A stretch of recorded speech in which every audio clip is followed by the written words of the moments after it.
He was just a janitor with a mop and a child. She was a billionaire CEO with a world to impress. And when he was mocked, humiliated for simply existing in her orbit, no one expected what she'd do next. Not even him. This isn't a story about revenge. It's a story about dignity, second chances, and the quiet, miraculous ways love can grow where no one's looking. If stories of healing kindness and unexpected love move you, make sure to subscribe to Soul Moment Story and turn on the bell so you never miss the next one. Now take a breath and let this story find its way into your heart. The chandeliers above the grand ballroom shimmered like frozen starlight, casting golden reflections across a sea of designer gowns, tailored tuxedos, and billion-dollar egos. It was the kind of evening that whispered old money and new ambition, where champagne flowed easier than truth, and the scent of exclusivity hung heavier than the perfume. Jack Callahan didn't belong here, and he knew it. The former Marine, now a janitor, moved quietly through the edges of the crowd, mop bucket in tow, a faded olive uniform shirt tucked beneath a white janitor's apron. His boots were worn from years of labor on battlefield soil and New York pavement alike. By his side was Lily, his 7-year-old daughter, holding his free hand, eyes wide at the glittering room. "Daddy," she whispered, "is this where princesses live?" Jack smiled, the corners of his mouth tugging upward beneath a few days' worth of stubble. "No, baby. This is where people think they're kings and queens. They weren't supposed to be here during the gala." Jack had come hours early to clean the ballroom, but the schedule had been pushed up without notice. Instead of finishing before the guests arrived, he was now stuck wiping down the rear wall while billionaires gave half-hearted toasts to world-changing partnerships.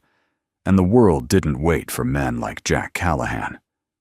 On the stage ahead, a tall man with salt and pepper hair and the posture of someone who'd never been told no adjusted his cufflinks as he prepared to speak. Armand Sterling, CEO of Sterling Corp., media mogul, powerhouse investor. Shark. He stepped to the microphone with a smile trained for headlines. Tonight, he began, "We celebrate more than just a deal. We celebrate vision. We celebrate value. We celebrate." And then he stopped. His gaze had drifted toward the back of the room to a shadow moving against the marble walls. To Jack. Armand's voice dipped into a stage whisper just loud enough to travel. "What's that?" A janitor bringing his kid to a billion-dollar signing must have taken a wrong turn from the kitchen. There were chuckles, quiet, sharp. Jack didn't flinch. He didn't lower his eyes. He simply squeezed Lily's hand gently and kept moving. But Armand wasn't finished. "Tell me, soldier," Armand called out, raising his glass in mock salute. "Is this the battlefield they trained you for, scrubbing floors for tips while teaching your kid how to hold a mop?"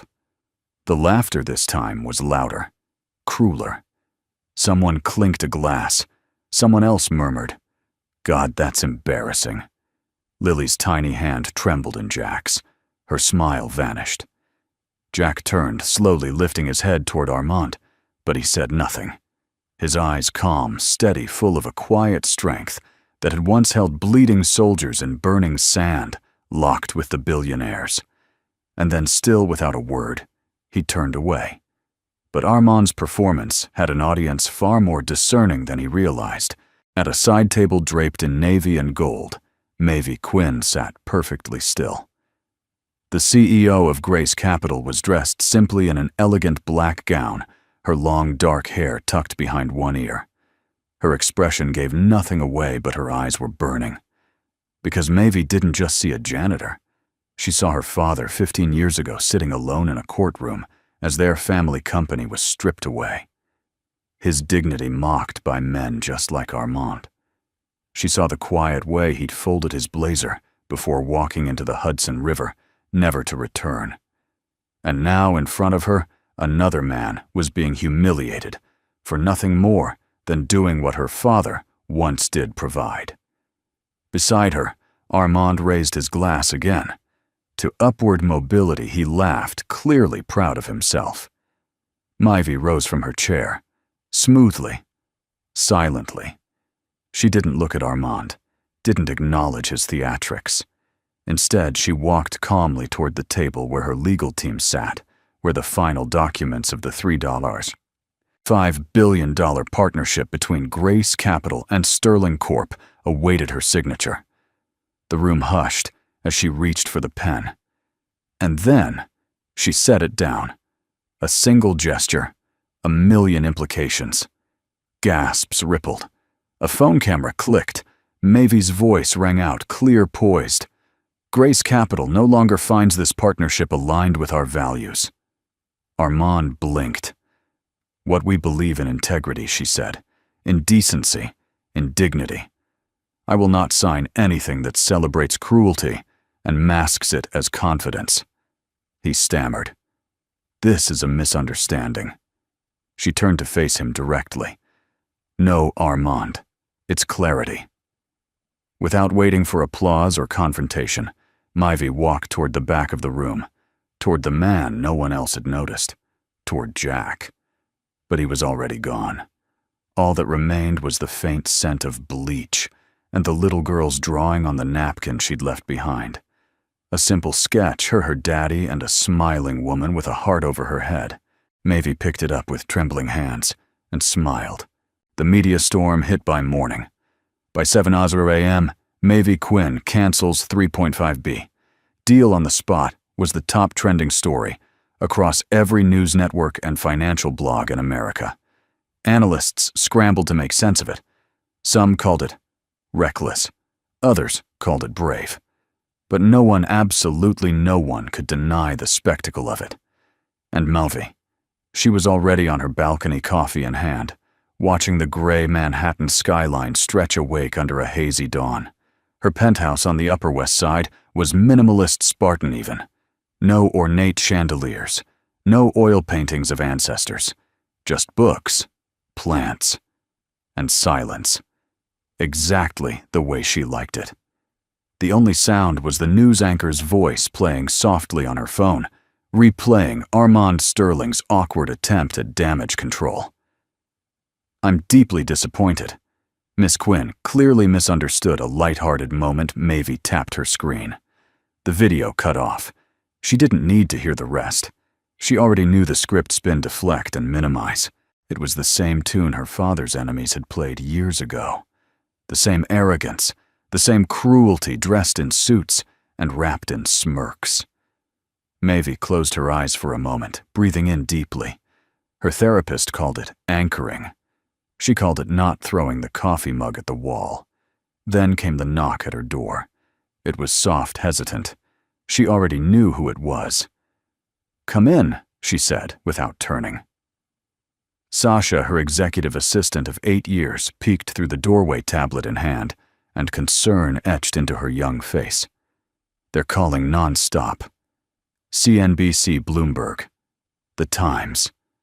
Board members want an emergency meeting. Myvie took a slow sip of her coffee. Tell them I'll speak at noon. Sasha hesitated. Some are demanding answers now. Armand's people are saying you acted irrationally, that you jeopardized the entire philanthropy arm of Grace Capital because of a personal offense. Myvie turned at that. Her voice was calm but cold.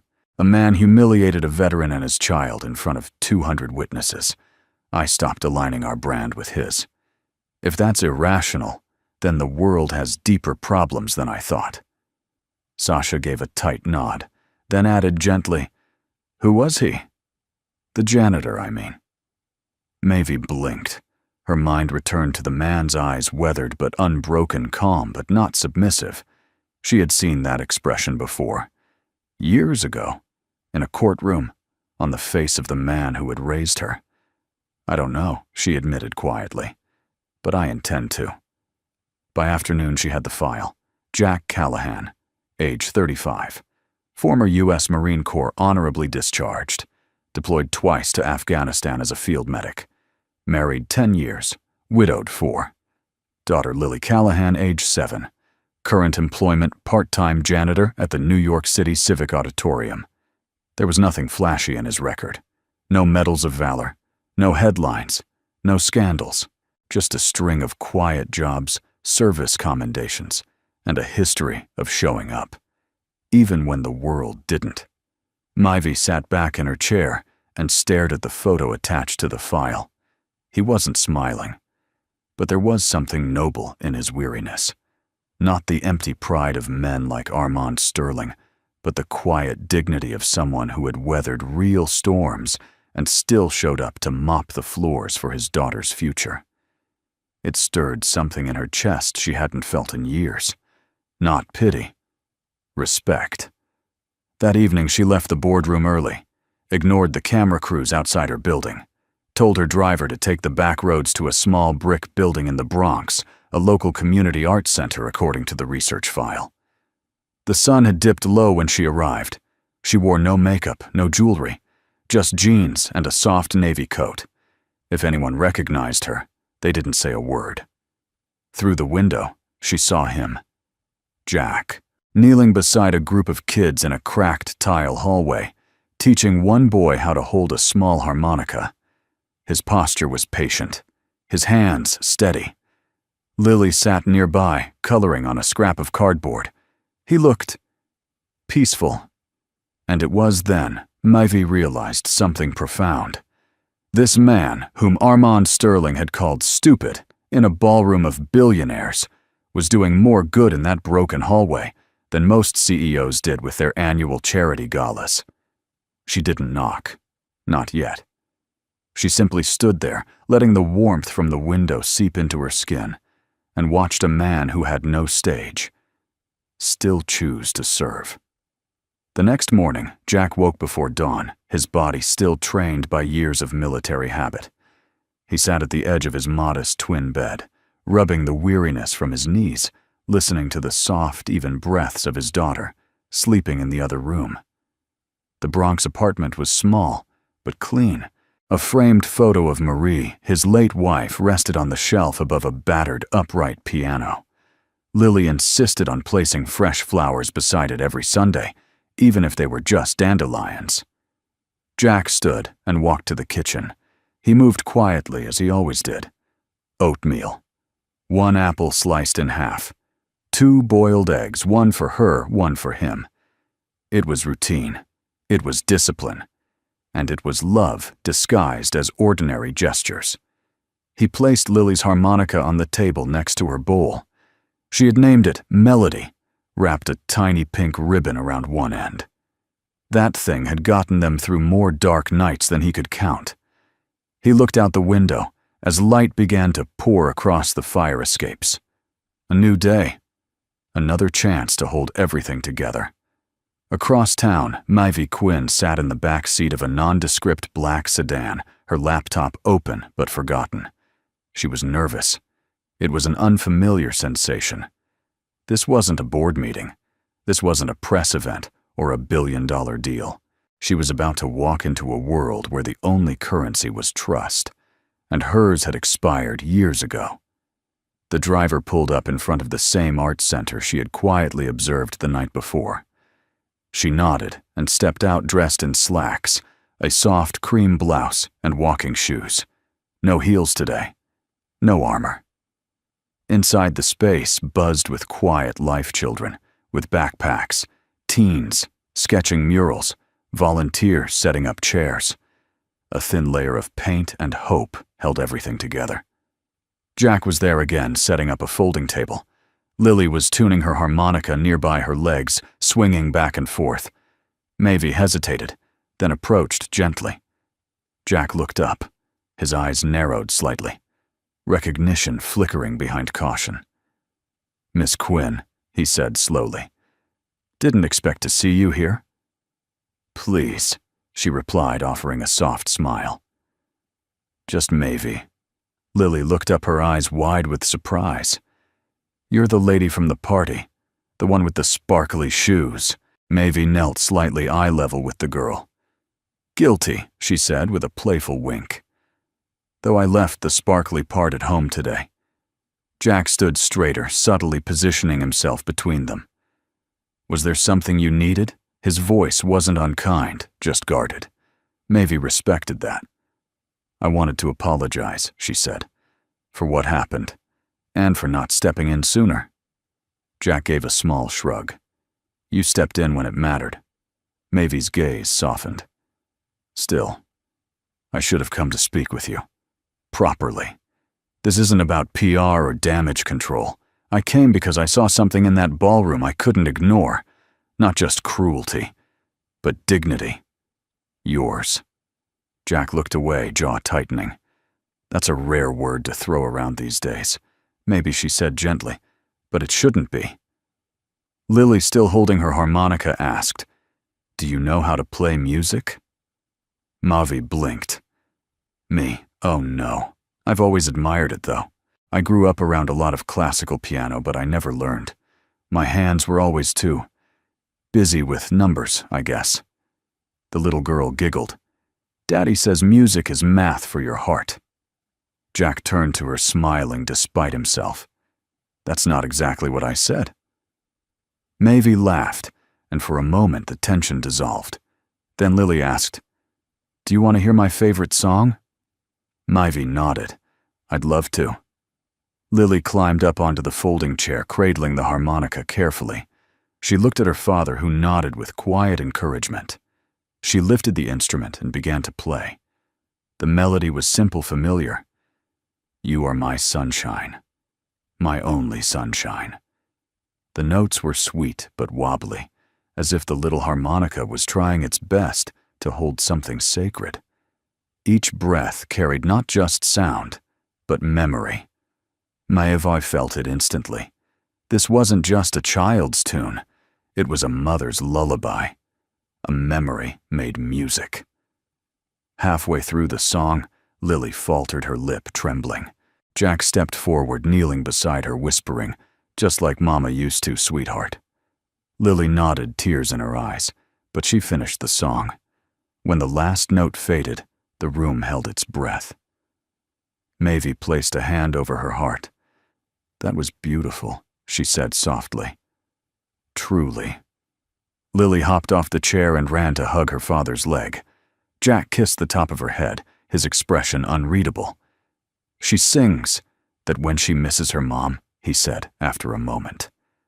Marie used to sing it every night before bed, even in the hospital. I'm so sorry, Maeve said, voice thick. Jack nodded once. Cancer doesn't care how much someone means to you. There was a long pause, and then Maeve asked almost in a whisper, Would you let me take you both somewhere this weekend? Just to visit. I have access to a music hall, quiet, private. No press, no stage, just better acoustics. Jack looked at Lily. She beamed. I can bring Melody. Maeve smiled. Of course. Jack studied Maeve carefully, searching for signs of performance, of motive. He found none. Finally, he nodded. All right, we'll come. Maeve exhaled, relieved, unsure why. Maybe because for the first time in a long while she wasn't chasing a deal. She was walking towards something that couldn't be bought. Something honest. Outside, the sky was unusually blue. Inside, for the first time in years, so was Maeve's heart. The Lincoln Hall Music Conservatory stood quietly at the edge of Central Park, its red brick facade worn with history, its arched windows glinting in the late morning sun. Though the building hosted prestigious concerts and hosted master classes with world-renowned pianists today, it was silent, reserved at Maeve Quinn's request for 3 people who would never have been allowed inside otherwise. Maeve arrived first. She stood in the center of the intimate recital room, gazing at the grand piano nestled in soft spotlight, its black lacquer finish polished to a mirror-like sheen. For a moment, she simply listened to the creaking floorboards, the sigh of old wood, the way the room breathed when no one filled it with applause. This place had once been her mother's dream stage. As a child, Maeve would sit beneath that same piano, her legs folded tight, watching fingers dance across the keys, her mother's full of grace and control, even when the rest of life spun too fast. This was where Maeve first learned that silence could sing, and that not all music came from instruments. Some came from wounds. A knock at the back door pulled her back to the present. She turned to see Jack and Lily step in, quiet, respectful, almost unsure. Jack wore his cleanest flannel faded at the cuffs. Lily, her harmonica hanging from a ribbon around her neck, wore a dress 2 sizes too big, cinched at the waist, with a sparkly belt. She looked like she'd stepped out of a storybook. "You weren't kidding," Jack said softly, taking in the vaulted ceiling and golden light. "This place is something else." Maeve smiled. "It's one of the few things in this city that hasn't changed since I was a kid." Lily tugged at her father's sleeve. "Can I play?" Daddy Jack hesitated. "Just be gentle, okay?" The little girl nodded solemnly and ran ahead. She placed her harmonica on the bench, then stood in front of the piano and pressed a single ivory key. A rich, warm tone filled the air. She giggled. Mavi stepped beside her. "Do you want to try playing a song?" Lily looked up. "I don't know how." "Well," Mavi said, "kneeling, sometimes the best songs don't follow rules. Just feeling." Jack folded his arms and watched from the doorway, something unreadable flickering in his eyes. He wasn't used to this, people inviting them into their world without strings attached. Every time someone had offered kindness before, there had been a hook hidden beneath it. But Maeve wasn't selling anything. She wasn't asking for PR for favors or for attention. She was just here. Present. Lily climbed onto the piano bench, swinging her feet nervously. "I only know one real song," she said. "On my harmonica." Malvi nodded. "Then let's start there." Lily raised her instrument and began to play "You Are My Sunshine" again, but this time the notes echoed through the hall with more courage. Maeve moved slowly to the piano, matching the melody, with one hand, tentative at first, then stronger. Jack's breath caught. He hadn't heard a piano in years, not since Marie was strong enough to play lullabies in the living room. And now, his daughter's harmonica, paired with this woman's gentle accompaniment, was resurrecting something he thought long buried. The song ended. Silence followed. Then Lily whispered, "That felt like Mama was here." Jack turned away, blinking fast. Maeve rested her hands in her lap, voice tender. "I think she was." A long pause passed before Jack finally stepped forward. "Marie used to sing that song every night before bed," he said quietly, "even when she was in pain. Even in the hospital, she'd hum it until Lily fell asleep." Maeve looked at him, her voice barely above a whisper. "You must have loved her very much." Jack nodded. "Still do." "And she would be proud," Maeve said, eyes locking with his. "Of both of you." There was something raw in his expression, gratitude mingled with grief, pride intertwined with exhaustion. He didn't speak, but his silence was loud. Then Lily, still bouncing with the energy of the music, asked, "Can we come here again?" Maeve smiled, brushing a strand of hair from the girl's face. "Anytime you want." Jack exhaled slowly. "That's generous." "It's not charity, Jack," she said gently. "It's connection." He studied her carefully, still cautious, still protective, but a little more open now, as if a small part of him wanted to believe her. They spent another hour in that room. Lily played with the pedals and plucked notes like fireflies. Maeve showed her how to play simple chords. Jack sat on the edge of the stage, watching occasionally, offering a suggestion, but mostly just taking it in. The afternoon sun slanted through the tall windows as they said their goodbyes. Mulvey walked them to the door. Jack paused before stepping outside. "You didn't have to do all this." "I know. And yet you did." She shrugged. It felt right. Jack looked at her a long moment. That's rare these days. Then he reached into his coat pocket and pulled out a folded piece of paper. Lily drew this for you. Maeve unfolded it. Crayon lines formed a picture, 3 stick figures holding hands, one tall, with brown hair, one smaller with curls, and one in a long dress standing beneath a sky full of hearts. There in Lily's careful handwriting was one word. Family Maeve blinked, unable to speak. Jack gave a small, almost shy smile. She asks a lot of questions. Maeve looked up, her throat tight. She's not the only one. As they disappeared into the bright sidewalk crowd, Maeve stood at the doorway holding the drawing to her chest, unsure whether it was her heart breaking open or something long lost beginning to heal. The next time they met, it wasn't in a concert hall or a gala. It was at a park bench under a sycamore tree that had outlived more men than it could remember. Jack had suggested it, not as a date, not as anything formal, just a place to sit, to talk.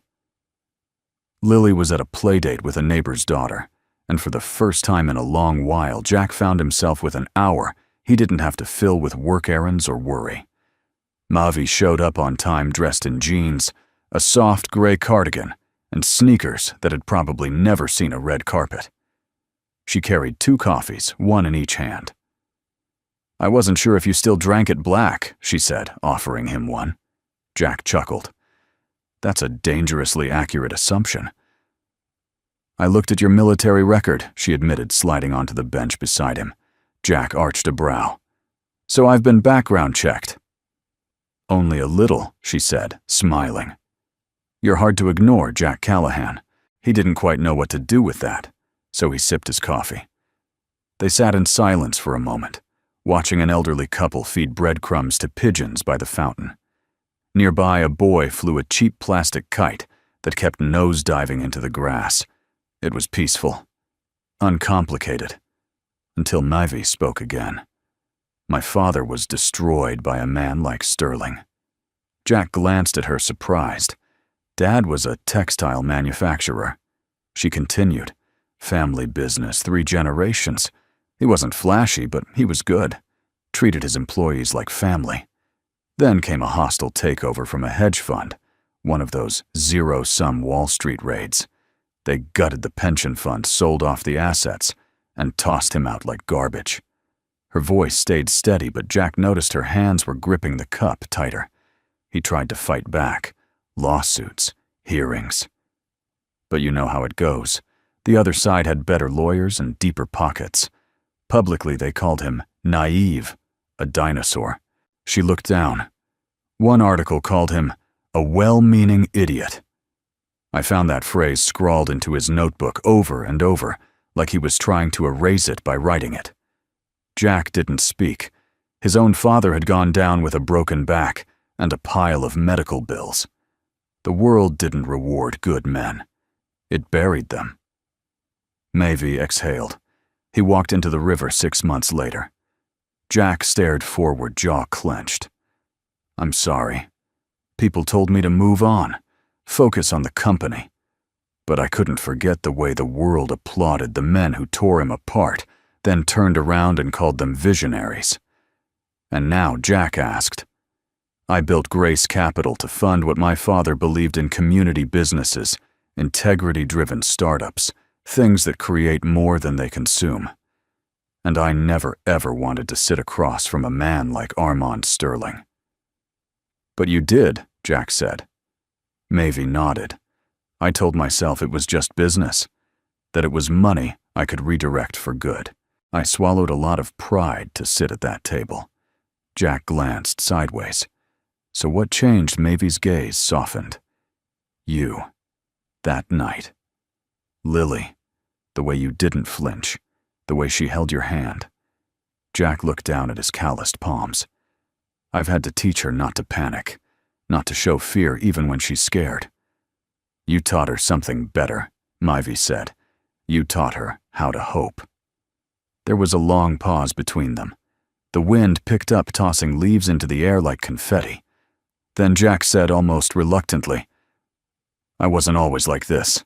Maeve turned toward him, After Marie died, he said slowly, "I wasn't a good man. I was angry. Not loud, not violent, but hollow. Like I was still walking around, but everything inside me had rotted out. I drank. I stopped talking. I let Lily watch cartoons for 12 hours straight, just so I wouldn't have to function." Maeve said nothing. She didn't interrupt. One night, Jack continued, voice low. I sat on the edge of our bathtub with a bottle of sleeping pills. I'd lined them up like soldiers. Thought I was giving her a better future by removing the burden of me. Maeve's breath hitched, but then Lily wandered in, still in her pajamas. She climbed onto my lap and said, "Daddy, I dreamed you were gone. I didn't like that dream." Jack's voice cracked. I put the pills back in the cabinet and flushed them the next morning. Silence again. This time thick with emotion. "Do you know what it feels like," he whispered, "to owe your life to someone who doesn't even know what they saved you?" From Maeve placed her hand gently over his. It was a simple gesture. But to Jack, it felt like the weight of her touch went deeper than skin. Like someone was finally holding the pieces he'd kept buried. "You saved each other," she said softly. "That's what real families do." Jack looked at her hand. It was warm, steady, real. They sat like that, letting the world pass around them. Finally, Maeve asked, "So what?" "Now," Jack smiled faintly. "Now we keep sitting here until we forget how broken we are." Maeve leaned her head lightly against his shoulder. "I think I'm already forgetting," she whispered. It was a Wednesday afternoon when the envelope arrived. Unmarked. Unfolded. Left on the front desk of Grace Capital by a courier who said nothing and vanished before the receptionist could ask a single question. Maeve didn't notice it until nearly 7:30 p.m., when the rest of the building had gone quiet and the skyline was beginning to glow with evening light. Her assistant had gone home. The calls had stopped. The silence felt like a small act of mercy. She stared at the plain envelope for a long minute before sliding a letter opener through the edge. Inside was a single piece of paper, folded in thirds, crayon on printer stock. She unfolded it slowly. There were 3 figures drawn by small, unsteady hands: a tall man with brown hair, a shorter woman with a dress and a purple smile, and a little girl between them with curly hair, holding both of their hands. All 3 had stick arms and smiling faces. Overhead, a big yellow sun wore sunglasses and smiled too. A single word floated in a crooked speech bubble. Family Maeve covered her mouth with one hand, something catching in her throat before she could speak. Her eyes burned, not from exhaustion, but from something deeper, something unguarded. On the back of the paper, in Jack's careful, blocky handwriting, were the words, "She wanted you to have this. Said she didn't want you to feel alone in your big house. No name, no signature, no demand, just an offering." Maeve closed her eyes. She hadn't realized how long it had been since someone made space for her in their world without asking for anything in return. 2 days later, she stood in front of the apartment door in the Bronx, drawing a breath before knocking. Jack opened it, surprised but not shocked. He'd learned that Maeve moved on her own terms. "Hey," she said, holding up a white frame. Inside it was Lily's drawing, now mounted behind glass. I had it preserved. He stepped aside to let her in, a small, amused smile on his face. "She's going to love that." Maeve stepped into the apartment. It was small, but alive. Photos, a few paper crafts, a second-hand keyboard tucked into the corner beside a floor lamp. The scent of oatmeal cookies hung in the air. "Where is she?" Maeve asked. Jack nodded toward the back. "In the bedroom, finishing her picture book. She's been obsessed with drawing the park lately." Maeve smiled and looked around again. "This place. It feels like someone poured real life into it." Jack shrugged. "It's not much, but it's ours. I grew up in a place full of rooms, she said softly, but none of them ever felt this lived in. Before he could respond, Lily came flying around the corner, a red marker in one hand and a sparkle sticker stuck to her forehead. "Miss Mavie," she squealed, barreling into her legs. "Did you get my sunshine drawing?" Mavie knelt, pulling her into a hug. "I did, and I loved it so much I had to keep it safe forever." Lily beamed, then spotted the frame. "That's mine. You put it in a picture window. It's called a frame," Mavie said, laughing. "Now it can stand on your piano or your daddy's bookshelf, wherever you like." Lily took it reverently, turning it over and inspecting every edge. Then she darted off, calling, "I'm going to show Mr. Whiskers her stuffed tiger," before disappearing again. Jack watched her vanish into the bedroom and chuckled. "You've officially joined her top 5 favorite people." "Who's number 1? He grinned. "The lunch lady at school who lets her have extra carrots." Mavie laughed. "Well, I'll take second place behind someone feeding her vitamins." She moved toward the couch, running her fingers along the backrest, not quite sitting yet. Jack joined her, holding 2 mugs of tea. No wine, no ceremony. Just warmth. "Why'd you really come?" he asked after a moment. Mavie paused, looking down at her hands. "Because your daughter saw something I didn't know I needed. And because you've let me into a world that's honest." "You're welcome here," Jack said simply. Mavie looked up. "That's the thing. You didn't say it before now. But I felt it. And I realized, when Lily drew that picture, she wasn't just imagining a family. She was offering one." Jack was quiet for a long moment. Then finally he said, "I think she sees the way you look at her, the way you listen when she talks. Kids know the difference." Mavie swallowed. "It scares me. What does being that for someone? A fixture? A future?" Jack turned, slightly, his voice low. "Already are." She looked at him. Truly. Looked, and for the first time since they'd met, the air between them changed.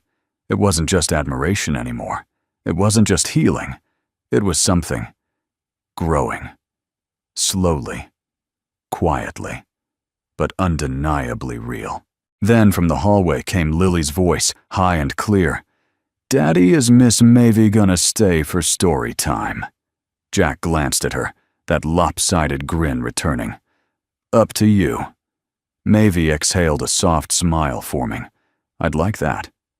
Lily returned with a book, twice her size, and a pillow under one arm. She plopped it on the floor, signaling the start of their now apparent evening ritual. Jack sat beside her. Mavie joined on the other side.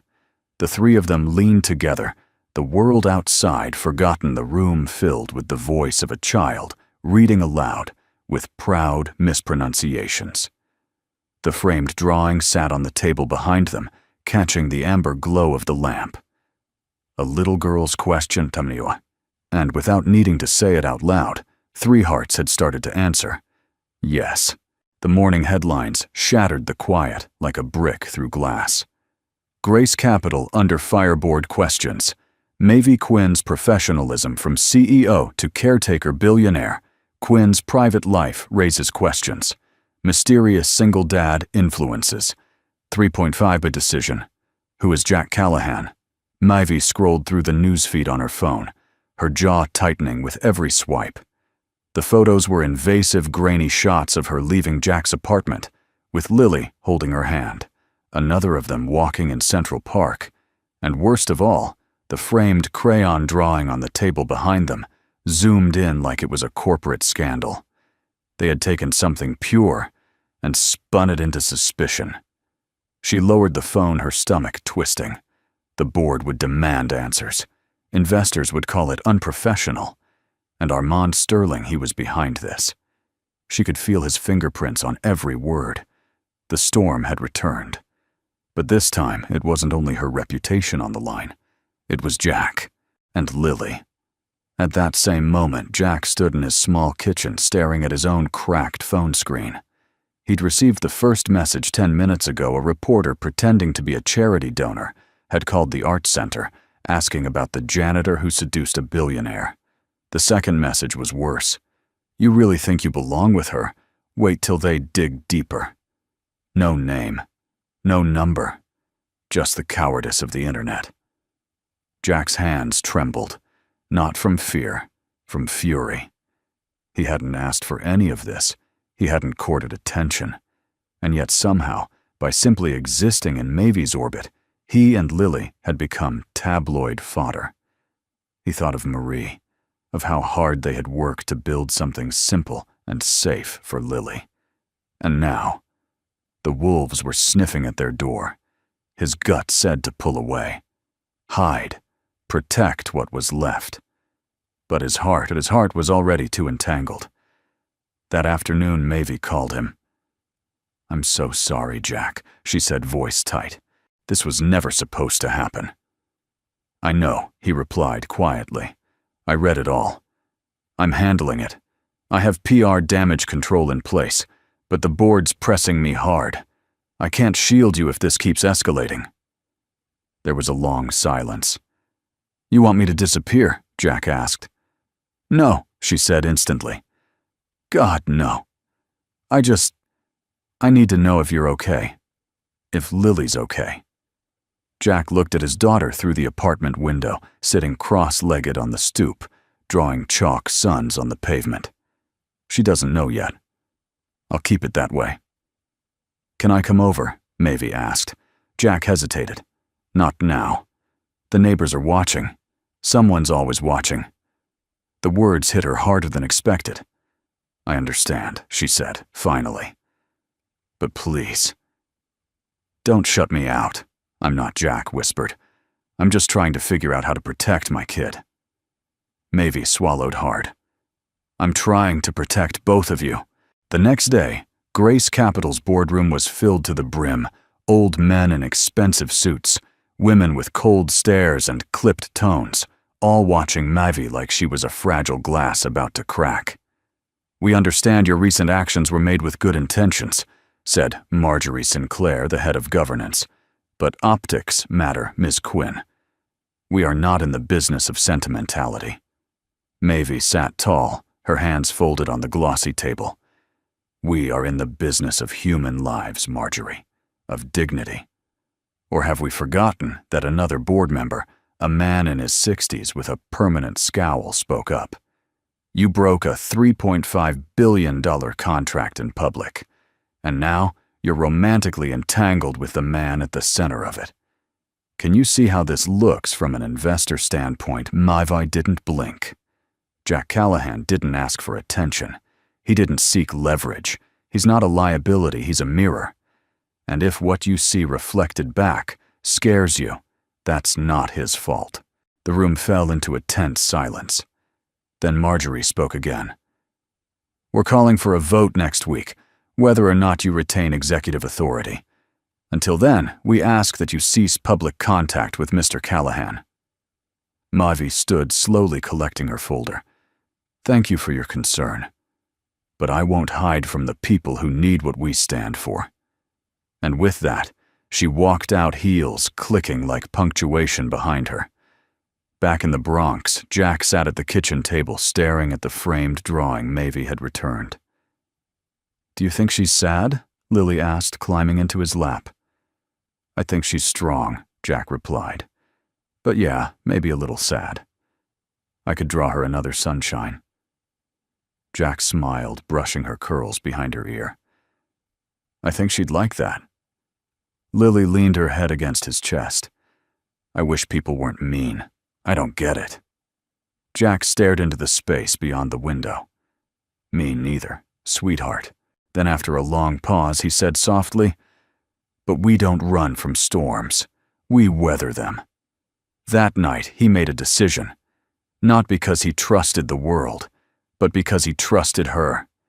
Because Mavy had never once asked him to be anything other than who he was. And because Lily's drawing didn't say family, it said family and Jack was finally ready to answer. Word count 1 or 191 words. Chuong sept mung jen chao trao kung, thang hite gyoi ben nguai but jautan, kong nhungi mongman, na trong han trin chua lan, niem te. Ka Jack lan maevi jobi tu touch. Nhung lua chon kwai kung la, tien ve fian hao. Mo chuong nangve kam suk vak so hoin hung van gutin, than han van kot loi. Rain fell steadily across the city like a slow unraveling. Gray mist clung to the sidewalks, soaking collars, blurring windshields, and making New York feel heavier than usual. It was the kind of day where things slipped, moods, secrets, reputations. Jack stood on the landing outside his apartment door, his jacket clinging damply to his back, eyes fixed on the envelope in his hand. No return address, no markings, just his name scrawled in an expensive pen. He knew before opening it that whatever was inside wasn't meant to help. Inside was a photo, grainy, deliberately unflattering. Him from years ago, hunched outside a dive bar with a bottle in his hand, eyes vacant uniform shirt, half untucked. A second page followed a printout of a court record from the year after Marie's death, when Jack had petitioned for custody of Lily and been flagged for emotional distress before being approved under supervision. No lies, just old wounds, weaponized. There was a sticky note stapled to the corner of the last page. In clean typed font it read, "If you truly love her, step aside. She won't survive this scandal. A friend." Jack stared at it for a long time. Then he dropped the envelope into the kitchen trash can and quietly closed the lid. But the words lingered like smoke, and they clawed at the weakest part of him, the part that still believed he wasn't enough. That same evening, Maeve sat in the back of a black SUV, her driver weaving through traffic en route to a charity banquet she didn't want to attend. Her phone buzzed for the third time in a row. This time it wasn't reporters, but her PR chief. "Don't look." Now, the woman's voice warned in her earpiece, but Armand just went live on the Sterling Quarterly podcast. Maeve's heart clenched. "He's throwing everything at you," her chief said. "He's claiming you were emotionally manipulated by a former alcoholic vet who used his daughter to win your sympathy. He's playing the victim. He's implying you cost the firm billions out of emotional instability," I see Maeve said quietly. She ended the call without another word. Outside the window, the skyline blurred beneath streaks of rain. Neon signs flickered, horns honked distantly. The world kept moving always faster than it should. She closed her eyes and leaned her head against the window. They were coming for her, and worse, they were coming for Jack. When she arrived at the banquet, her name was whispered behind champagne glasses and clenched smiles. Old colleagues avoided eye contact. Some offered tight nods. Others pretended she didn't exist. It was the silent language of the elite, polite condemnation, masked as detachment. Maeve kept her head high.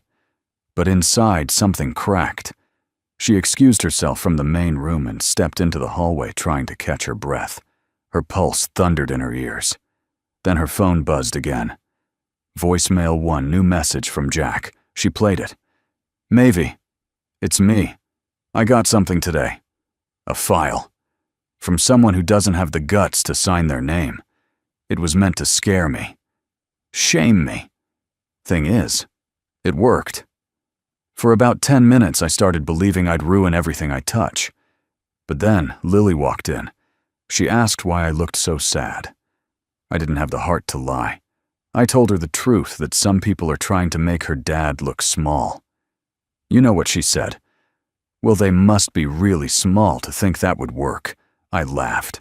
Then I remembered what you've been risking for us. And I knew I couldn't let fear win. So I'm not running. Not from them. Not from you. I don't want to be a maybe in your life anymore.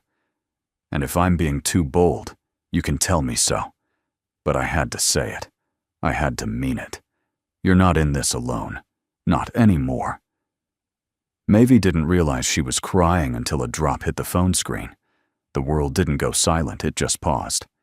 Just long enough for her to realize that Jack Callahan, a man the world had once discarded, had given her more courage in 2 minutes than her board had in 5 years. Back at the Bronx apartment, Jack sat on the couch with Lily curled up under his arm, watching a cartoon she barely understood. His thoughts were 1,000 miles away. Then a soft knock at the door. He opened it, half expecting a reporter. Instead, it was Maeve. She was soaked to the bone, rain streaking her cheeks like mascara, though she wore none. Her hair clung to her shoulders, and her eyes, normally sharp, were glassy. She held up the crayon drawing in its white frame. "She gave me this to remind me I wasn't alone," she said. "But I forgot. For a little while, I got scared." Jack stepped aside. "You can come in." She didn't move. "But I need to know. If we do this, if we keep walking into the fire together, do you really want that?" Jack met her eyes. "You're not the one who should be afraid, Maeve. I've walked through worse fires. And if I have to do it again with you, I won't blink." Maeve stepped forward, into his arms, into the warmth, into something real. And Lily from the couch smiled without looking. "Told you," she mumbled to Mr. Whiskers. "Grown-ups always figure it out eventually." Outside, the storm began to quiet. But inside that small apartment in the Bronx, hope took root. The ballroom at the Midtown Hilton gleamed with opulence. Gilded sconces bathed the room in warm light. Velvet banners bearing the Grace Capital insignia draped the walls, and rows of elegantly dressed donors, executives and socialites, murmured beneath crystal chandeliers, waiting for the annual Grace Foundation Gala to begin. But this year, something felt different. Everyone could sense it. The room pulsed with unspoken tension. The headlines hadn't stopped. Whispers of board votes, power struggles, and a CEO whose heart had allegedly derailed billions, all swirling beneath the polished marble and polished smiles. Maeve Quinn stood alone behind the heavy velvet curtain stage, left her breath steady, but her pulse unrelenting. She could hear the opening remarks. The keynote speaker would finish in 60 seconds. Then it would be her turn. She glanced down at the note cards in her hand, every word meticulously prepared by her PR team. Scripted apologies, calibrated charm, safe sound bites. She slowly folded the note cards in half, then in half again, then dropped them in the trash can beside her. This was not the moment for script. This was the moment for truth. The MC tapped the microphone. "Ladies and gentlemen, please welcome the founder and CEO of Grace Capital, Ms. Maeve Quinn." Applause. Polite. Reserved. Maeve stepped into the light. She wore a simple navy blue gown. No designer labels, no diamonds. Just a silver bracelet at her wrist, a family heirloom once worn by her mother, whose piano still sat silent in her private music room. The crowd quieted as she approached the podium. She didn't begin with a joke. She didn't offer thanks. She looked out at the room full of powerful people and paused. "For the past few weeks," she began, "I've been called a lot of things." Her voice was clear, calm, irrational, unprofessional, too emotional to lead. Some have said I let personal feelings jeopardize financial strategy, that I let one moment, one decision overshadow years of progress. She let the words hang. And they're right. I did let something interfere with business as usual. I let my conscience do it. A murmur swept the crowd. Maeve continued unwavering. "Let me be absolutely clear. I canceled a multi-billion-dollar deal because I watched a man, an American veteran, a father, a human being publicly humiliated for nothing more than having dirt on his boots and love in his heart." She scanned the crowd. "I didn't cancel that deal because of Jack Callahan. I canceled it because of what our silence would have cost us." The silence in the room deepened. Maeve stepped closer to the microphone. "I've spent my entire career building Grace Capital to be different, to mean something. And in that ballroom, when I saw what power without grace looks like, I realized I hadn't built far enough. Not yet. The crowd was still, eyes locked on her, breath held. I won't pretend Jack is perfect. He has faced darkness, loss. He's made mistakes. So have I. So have many of you. But he showed me something this city forgets every day, that dignity isn't found in tailored suits or bank statements. It's found in how we care for those we love, even when the world isn't watching. A rustle moved through the crowd, a few claps, then more. I am not ashamed of knowing him. I am not ashamed of letting him into my life, and I will not apologize for allowing the kind of man I want my company to stand for, to matter to me. More clapping now, some rising to their feet. Maeve took a breath, voice softening. Jack Callahan didn't ask for this spotlight. He didn't seek out power. But tonight, I'm going to give it to him anyway. She turned toward the stage wing. Jack. There was a beat, a quiet inhale. Then Jack stepped out. He wore a pressed dress shirt, sleeves rolled neatly at the forearms and dark trousers, clean-shaven hair combed back. No tuxedo, no mask, just Jack. He walked toward Mavi, slowly nodding to the guests, the donors, the skeptics. Mavi turned back to the mic. I want you all to hear something, she said. Not from me, from him. Because it's time this room heard from someone who doesn't usually get handed the mic. Maeve stepped aside. Jack looked at her hesitant, but she nodded. He faced the sea of polished faces and cleared his throat. I don't really belong in rooms like this, he said. And I won't pretend I understand finance or the way these walls work. But I do know something about building things one nail at a time, 1 hour at a time, one scraped knee at a time. Soft chuckles from the crowd. I'm not here to make a speech. I'm here to say thank you, not just to Maeve, but to anyone in this room who still believes that kindness doesn't make you weak, that choosing people over power doesn't make you foolish. He glanced toward Maeve. People like her don't come around often. When they do, you hold on, even if the world tells you not to. Silence, then a standing ovation. Maeve stepped forward again, tears shining in her eyes. She didn't speak. She didn't have to. Jack reached for her hand, and this time, in front of the world, she didn't let go. Later that night, back in her apartment, Maeve stood on the balcony, barefoot hair, loose, the city humming beneath her like a lullaby. Jack stood beside her, one hand on the railing, the other gently brushing hers. You sure about all this? He asked. She turned to him, smile soft. You brought something into my life I didn't realize I was missing. What's that? A reason to believe in everything I built. He pulled her close. I'm not going anywhere, Maeve. She leaned into him. Neither am I. Inside, Lily's drawing hung in the entryway, still framed, still asking the same question. But now the answer was written on every wall of her home and echoing in her heart. Just beyond the city's chaotic rhythm, nestled behind a rusting wrought iron gate draped in ivy, lay a hidden garden few in New York knew existed. It was neither listed on a map nor posted on any social feed. To the average passerby, it was merely an overgrown lot tucked between two brownstones. But to Maeve Quinn, it was sacred ground. Her mother's garden. She hadn't visited in years. Not since before Grace Capital, before the headlines, before the world insisted she trade vulnerability for power.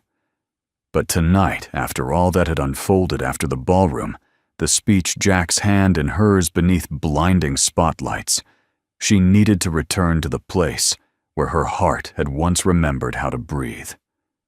So she invited them. Jack and Lily arrived just after 4, Lily clutching a tote bag full of snacks and a tiny plastic watering can. Jack carried a blanket under one arm and a cautious smile on his face. "You sure it's okay we're here?" he asked, glancing at the locked gate. Maevie pulled a silver key from around her neck and slipped it into the latch.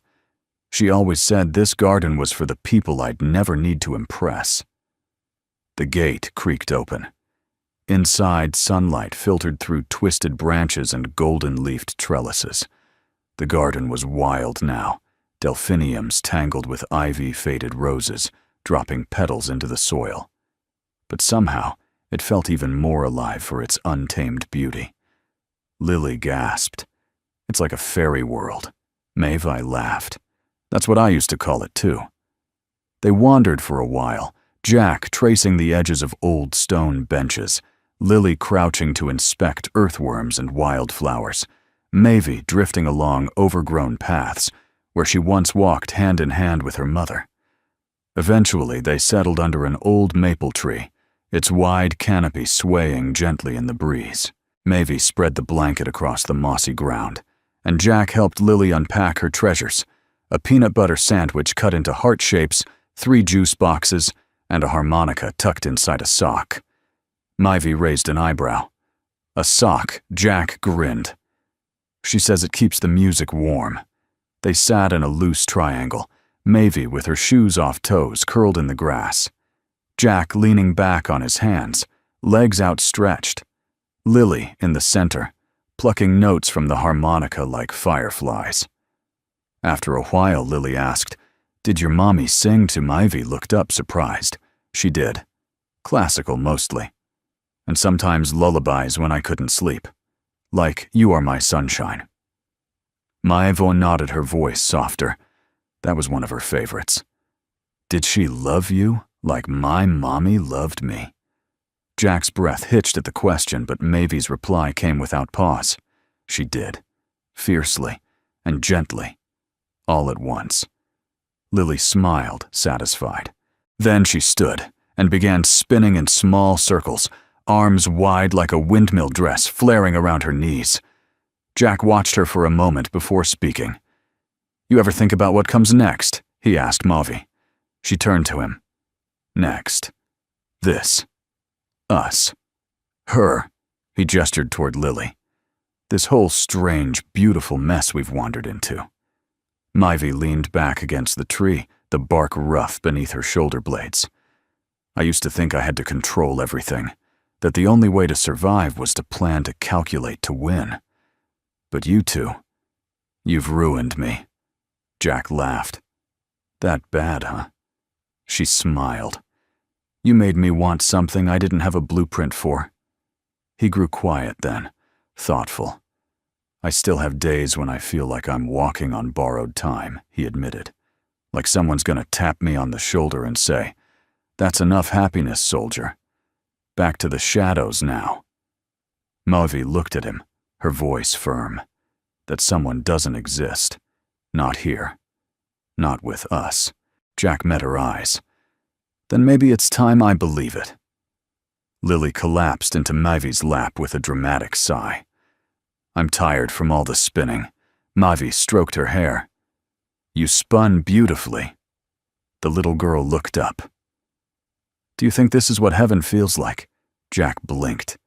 "Why do you ask that, sweetheart?" Lily thought a moment. "Because it's quiet.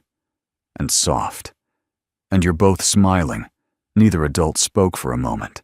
Then Maevie kissed the top of her head and whispered, "If it's not heaven, it's the closest thing I've ever known." As the sun dipped lower, casting honey gold light across the overgrown blooms, Jack pulled something from his pocket, a small velvet pouch. "I've had this for a long time," he said, handing it to Maevie. Inside was a silver harmonica charm, tiny and delicate, with initials engraved on one side, L.C. Lily Callahan. "I was saving it for when she was older," he said. "But I think it's meant for now. I want her to know that what we're building, it's real. It's not just surviving anymore. It's home." Maevie looked at him, tears threatening. "And what about us?" He reached for her hand. "You already know the answer."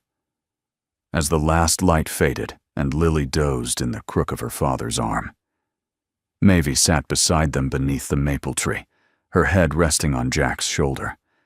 Above them, the stars began to wink awake, and the city beyond the ivy walls carried on unaware. But in this small hidden garden of tangled roots and second chances, something had finally taken root. Not power, not legacy, just love. Quiet, steady, enduring.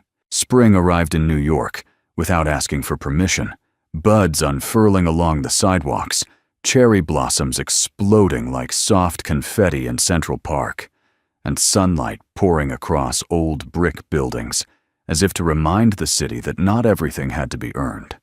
Some things simply were given, like second chances, like forgiveness, like love. It had been 6 months since the gala.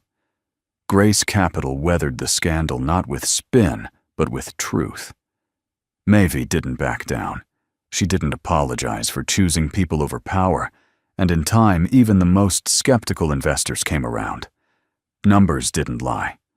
Trust was good business. But more importantly, it was the right kind of business. The board didn't remove her. In fact, 3 of them resigned quietly after the vote. The foundation's donations spiked that quarter, led not by corporate giants, but by small businesses, veterans groups, and single parents across the country who'd seen in Mavie something rare, courage and kindness. But all of that for Mavie became background noise, because something greater had taken root in her life. Jack and Lily, and the garden they were growing together.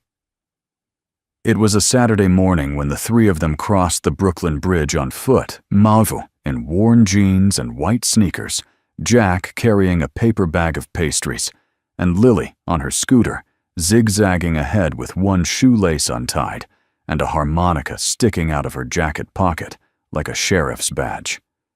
They stopped at the halfway point, right where the steel cables crossed into that perfect sliver of skyline. The wind tugged at their clothes, and the river below sparkled as if winking. Mavie leaned on the railing, her hair caught in the breeze. "You know, she said when I was little, I thought this bridge led to another country." Jack chuckled. "In a way it does." She looked at him. "You're not the same woman who sat in those boardrooms like a soldier in heels," he said. "You laugh more now. You breathe deeper." "I think I was waiting for someone to knock the air back into me," Lily interrupted by skidding to a stop beside them. "Can I tell you something important?" They turned to her. "Always," Jack said. She held up a small envelope. "I wrote a letter to Mama." Jack's heart stilled. Mavie knelt. "What does it say?" "It says, 'Hi, Mama. Daddy's okay now. I have someone who loves us both. Her name is Mavie. She's strong and nice and makes pancakes on Tuesdays. You'd like her. I miss you every day. But it doesn't hurt as much anymore. I think you helped send her to us. Love, Lily." Jack swallowed hard. Mavie pressed a hand to her heart. "Can we put it in the water?" Lily asked. "So it floats to heaven," Jack nodded. "Of course." They walked to the railing. Jack took the envelope, sealed it inside a small jar, with Lily's favorite blue ribbon tied around the lid. Then gently he lowered it into the water. It bobbed once, twice, then drifted downstream toward something infinite. They stood in silence, not in mourning, but in peace. Later that afternoon, back in Mavie's apartment, Lily curled up on the couch, fast asleep beside Mr. Whiskers. Jack poured 2 mugs of tea and joined Mavie on the balcony, the city glowing beneath them like a heartbeat. She handed him a small box. "What's this?" he asked. "Open it." Inside was a key. Brass. "Simple. To the garden?" he asked. She shook her head. "To here. To all of it. My apartment. My mornings. My life." Jack didn't speak. He looked out over the skyline, then down at the key, and finally at her. "I don't need papers to know we're family," he said softly. "Good." Mavie smiled. "But if you ever want to sign something, really sign something. I've been thinking about turning the rooftop into a greenhouse, with music classes and garden therapy, a place for kids like Lily, for parents like you, and maybe," she added, eyes glinting, "maybe you could help run it." Jack blinked. "Are you offering me a job? I'm offering you a mission." He laughed. "Do I get health benefits?" She leaned over and kissed him, slow and sure. "You get everything." 3 weeks later, the rooftop garden opened. It wasn't perfect. The wiring was old. The tomatoes took their sweet time. But the first harmonica class had 12 kids. One of them cried when Jack taught her first full scale. Another brought her grandmother the next week. Lily was the unofficial mayor of the garden. She gave tours, labeled the herbs, assigned flower names to all the adults. Myvie was Queen Snapdragon. Jack reluctantly became Sir Dirtpants.